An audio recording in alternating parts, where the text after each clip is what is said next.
A large crowd had gathered at the base of the mountain, watching in silence as an old man, skin weathered by time, reached the summit. His hands were calloused, his back bent from years of labor. With a final step, he placed the last stone on a magnificent temple that stood high above the village. The structure, now complete, shimmered in the golden light of dawn. Whispers spread among the crowd. How did he do it? He was just a poor man carrying stones. At that moment, the village chief stepped forward. Many of you doubted him. Many of you laughed at his burden. But today, we stand before a temple built not just of stone, but of patience, resilience, and vision. The old man turned to face the crowd, his eyes filled with quiet wisdom. I was once like all of you, he began, his voice steady but soft. I, too, thought success was instant, that reward should come quickly. But I learned that true success is built, one stone at a time. The villagers stood in stunned silence, realization dawning upon them. Years earlier, this man was known as Cato, a humble laborer in the village. He was ridiculed for spending his days collecting stones from the river and carrying them up the mountain. You're wasting your time, his friend Ao had told him. Why work so hard when there's no reward? Even the village elders questioned his efforts. Cato, why burden yourself? There is no temple, no purpose to your toil. But Cato only smiled. A foundation must be built long before a temple can rise.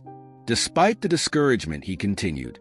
Day after day, he carried stone after stone up the steep, rocky path, while others laughed and called him foolish. Seasons passed. Cato's labor remained relentless. The villagers, still unconvinced, waited for him to quit, but he never did. Then disaster struck. A terrible storm swept through the land, destroying homes and flooding the fields. The villagers fled to higher ground, desperate for safety. And that's when they saw it, the structure Cato had been building. A sturdy foundation, walls half-built but strong, a shelter when they needed it most. Shame filled their hearts. They had mocked the very man who had unknowingly prepared a refuge for them all. But Cato did not gloat. He simply opened the doors and let them in. When the storm passed, the villagers looked at Cato with new eyes.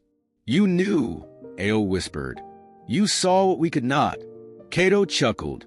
I only knew that every stone carried was a step toward something greater. Inspired, the villagers joined him.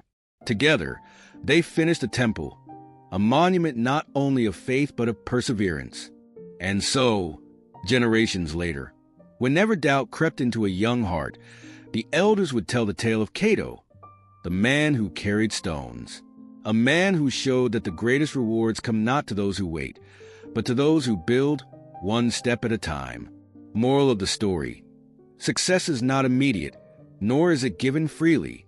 It is earned through patience, hard work, and unwavering faith in one's vision.